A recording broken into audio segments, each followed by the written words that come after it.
Before dawn on Friday, October 13th, 1307, sealed orders were broken open across France. Hundreds of royal soldiers moved at once, converging on Templar commanderies in every corner of the kingdom.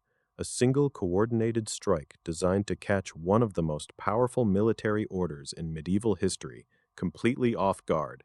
King Philip IV of France had planned this moment carefully. The arrests were simultaneous, the secrecy total, and the expectation clear.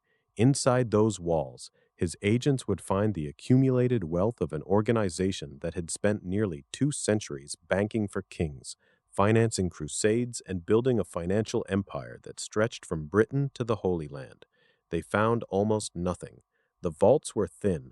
The portable wealth, the gold, the coin, the movable assets that should have been there, was largely gone. The soldiers had a list. They had a plan. They had surprise on their side, and yet the commanderies were nearly empty. That single fact has driven historians, treasure hunters, and storytellers into argument for over 700 years. If the treasure was real, where did it go? And did someone inside the order know what was coming, with enough time to make it disappear?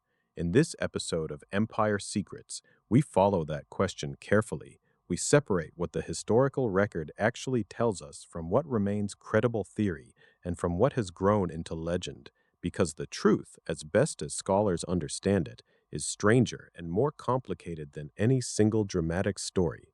To understand why the events of October 1307 shook medieval Europe, you first need to understand what the Knights Templar actually were.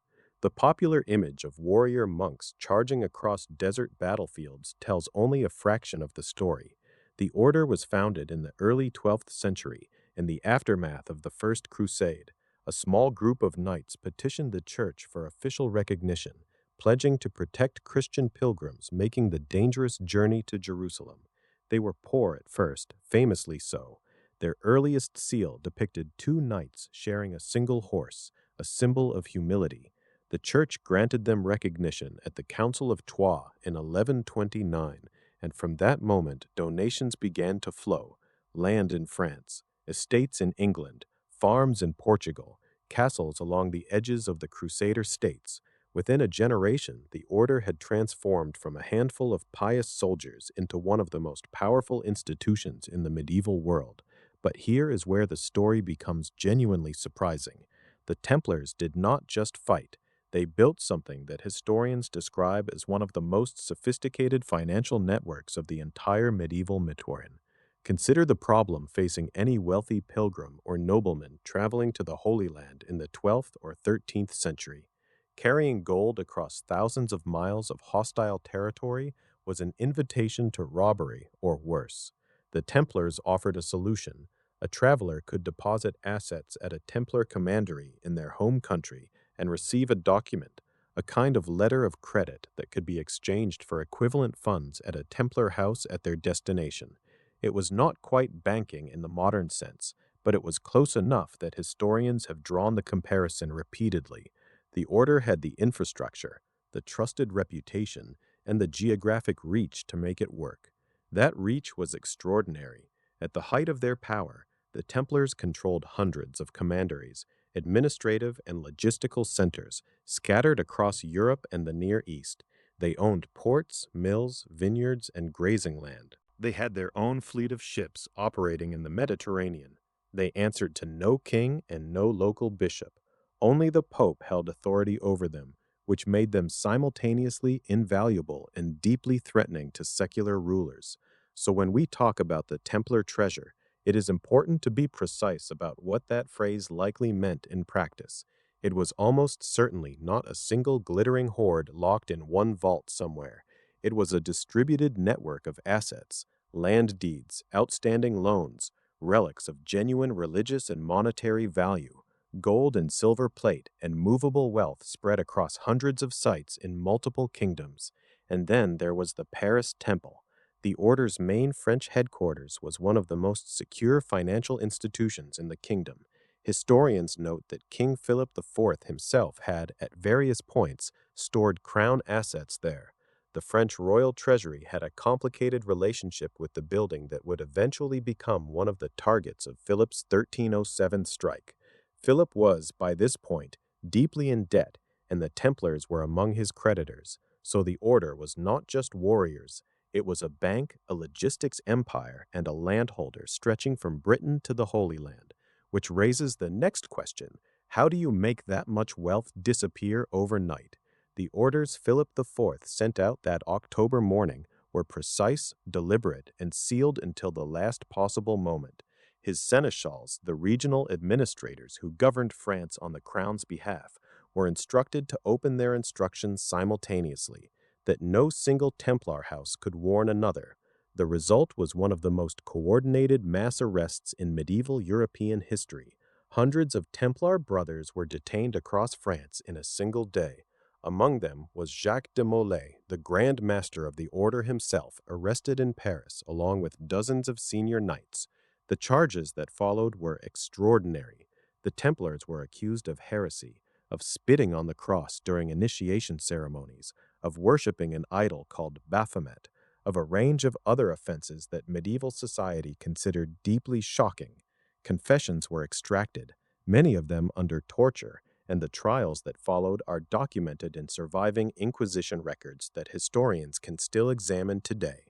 But those same historians are largely in agreement on one point: the charges were almost certainly politically motivated. Philip IV needed money. He needed the Templars neutralized as a financial and political force. The machinery of the Inquisition gave him a legal framework to accomplish both. Here is where the story takes a turn that historians still find difficult to fully explain. When royal agents moved through the Templar commanderies of France and catalogued what they found, the inventory was, by most accounts, surprisingly thin. For an institution of the Templars' documented scale, one that had operated as a sophisticated financial network across multiple kingdoms for nearly 2 centuries, the movable wealth recovered by Philip's men appeared modest. The great vaults of the Paris Temple, the order's principal French headquarters, did not yield the kind of haul the crown seems to have expected. Exactly what was found and what was anticipated remains a matter of scholarly discussion, but the general picture emerges from the historical record as one of disappointment on the crown's side. And then there is the matter of the fleet. The Knights Templar maintained a significant naval presence at La Rochelle, a major Atlantic port on France's western coast. Some historians have noted, and some popular accounts have emphasized, that the Templar ships based there reportedly departed around the time of the arrests, that those vessels were never accounted for in any royal inventory or subsequent record. It is a detail that has fired the imagination of researchers and storytellers alike for centuries. But it is important to be honest about what we actually know here. The La Rochelle fleet story is cited in certain historical discussions, but it is not confirmed with full detail in universally accepted primary documents. No reliable source gives us a precise number of ships, a confirmed cargo, or a documented destination. What we have is a suggestive gap: ships that may have sailed, assets that cannot be traced, and records that simply go silent. Some of the men who knew the order's finances most intimately were also never captured. The fates of certain Templar administrators and financial officers remain unclear in the historical record. Whether they fled, went into hiding, or simply disappeared into the chaos of the suppression is something scholars have debated without resolution. The ships left port, the vaults were thin, and some of the men who knew where the assets were kept were never caught. We are going to follow each of those threads, starting with where the theories lead. Here is where we have to be honest with you. Everything you have heard so far, the arrests, the thin inventories, the fleet that left La Rochelle, those are grounded in the historical record, however incomplete. What comes next is different. What comes next is the domain of theory, legend, and speculation. We will tell you clearly which is which, because the story deserves that honesty, and because, frankly, the real history is already strange enough without dressing it up as something it is not. The first direction the treasure theories point is north, to Scotland. Some researchers and popular writers have proposed that fleeing Templar knights, and possibly a portion of the order's portable wealth, made their way to Scotland in the weeks or months following the arrests. The reasoning has a certain logic to it. Scotland in 1307 was under a papal interdict, a formal ecclesiastical sanction that placed it, technically, outside the full reach of Rome's authority at that moment. The suppression order against the Templars was issued by the Pope. If the Pope's writ did not fully run in Scotland, then Scotland was, in theory, a place where Templars might find shelter beyond the reach of Philip IV and his ecclesiastical allies. Historians acknowledge this as a plausible observation about the political geography of the time, but plausible is not the same as proven. There is no confirmed documentary evidence that Templar treasure arrived in Scotland, none, and yet the legend has grown, century by century, into something far more elaborate. You may have heard of Rosslyn Chapel. It appears in novels, films, and countless online theories as a hiding place for Templar secrets. What is important to say plainly is this: Rosslyn Chapel was built in the mid-1500s, more than 100 years after the arrests of 1307. Its Templar associations are almost entirely a product of modern Romantic tradition, not medieval documentation. The chapel is a remarkable piece of late Gothic architecture with rich symbolic carvings, but the connection to Templar treasure is legend, not history. The second direction points southwest to Portugal. This one is more grounded, and the distinction matters. When the Templar order was formally dissolved in 1312, the Portuguese crown took a different path from France. King Denis of Portugal negotiated with Rome, and in 1319, a new order, the Order of Christ, was formally established to absorb the former Templars and their assets within Portugal. This is documented historical fact. The transfer of Portuguese Templar properties to the Order of Christ happened through a recognized legal and ecclesiastical process. Former Templar knights joined the new order. Their lands passed with them. What is speculative, however, is the claim that secret or hidden wealth was deliberately moved to Portugal to conceal it from Philip IV. The legal transfer is real. The hidden treasure theory layered on top of it is not supported by documentary evidence. The third direction is less a destination and more a method. Some historians and many popular authors have suggested that the Templars, with their vast network of commanderies and sympathetic nobles spread across Europe, were capable of moving portable wealth along land routes before the royal soldiers arrived. Given what we know about the order's logistical sophistication, this is not an unreasonable hypothesis. Some researchers have also suggested that advance warning may have reached certain Templar leaders, possibly through contacts close to the French court, giving the order time to act. It is a credible hypothesis. Scholars have discussed it seriously, but it remains unproven. Three directions, three sets of clues, and none of them with a confirmed destination. But one of these trails is more grounded in documented history than the others, and we will come back to that. First, let us talk about what the Church actually did with what it did find. 5 years after the arrests, the Church made it official. In 1312, at the Council of Vienne, Pope Clement V formally dissolved the Knights Templar, the order that had shaped medieval Europe for nearly 2 centuries. Its banking networks, its castles, its fleets, its farms, was declared extinct by papal decree. On paper, the solution was clean. Templar properties across most of Europe were to be transferred to the Knights Hospitaller, another military order with a long crusading history, a legal handover, an orderly conclusion. Except that is not quite what happened. Historians who have studied the aftermath describe a transfer that was slow, deeply contested, and in many places simply incomplete. Local rulers across France, England, the Iberian kingdoms, and the Italian states held on to former Templar lands for years. In some cases, decades passed before the Hospitallers saw anything at all. In other cases, assets vanished from the documentary record entirely, not seized, not transferred, not explained. They simply stopped appearing in the accounts. Part of this can be explained by the ordinary chaos of medieval administration.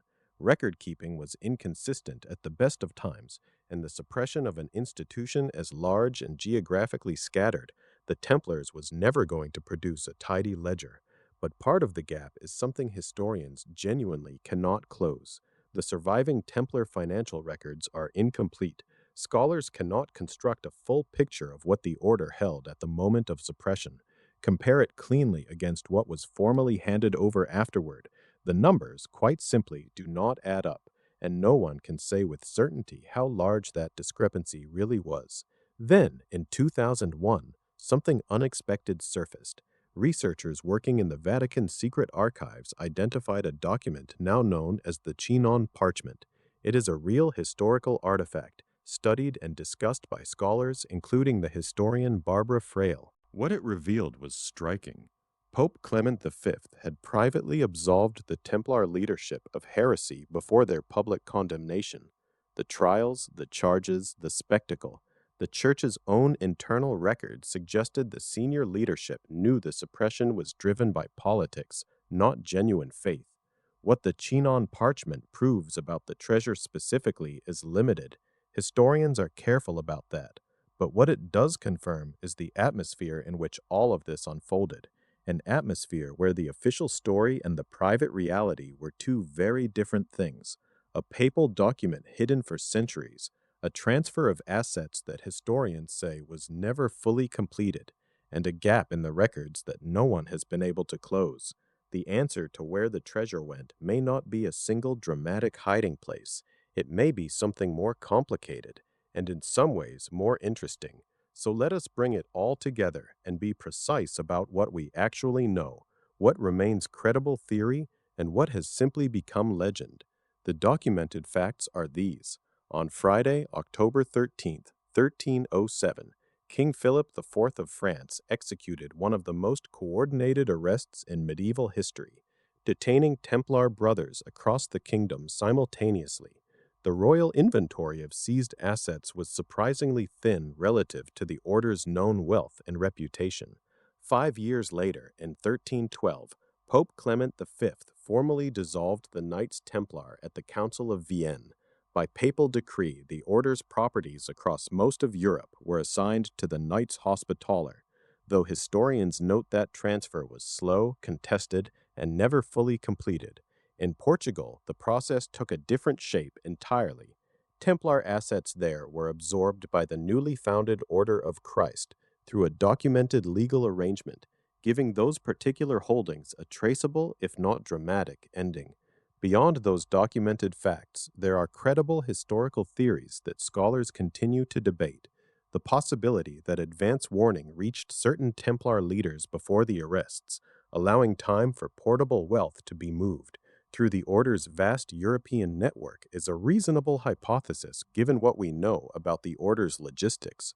The fleet reportedly based at La Rochelle, which some historians note departed around the time of the arrests, was never accounted for in royal records, remains an intriguing and unresolved detail. These are not confirmed facts, but they are the kinds of gaps that legitimate historical inquiry continues to examine. And then there are the legends. Rosslyn Chapel, dramatic landings on Scottish shores, a single buried hoard waiting beneath some forgotten hillside. These are compelling stories, and they have given the Templar mystery its enduring hold on popular imagination. But they are not supported by medieval documentation, and it is worth saying that plainly. The most historically grounded conclusion is probably the least cinematic one. The Templar treasure was almost certainly not a single hoard. It was a distributed network of assets, land, loans, relics, coin, spread across multiple kingdoms, and it likely dispersed the same way it was built, gradually, through legal transfers, local seizures, and deliberate concealment, absorbed into the institutions and kingdoms that outlasted the order itself. The mystery endures partly because medieval records are incomplete, and partly because everyone involved, the French crown, the papacy, the Templars themselves, had reasons to be less than transparent. The treasure may never be found because it may never have been in one place to begin with. But the network that built it, moved it, and ultimately absorbed it, that story does not end in 1312. If you want to follow it further, subscribe to Empire Secrets. The next chapter is already waiting.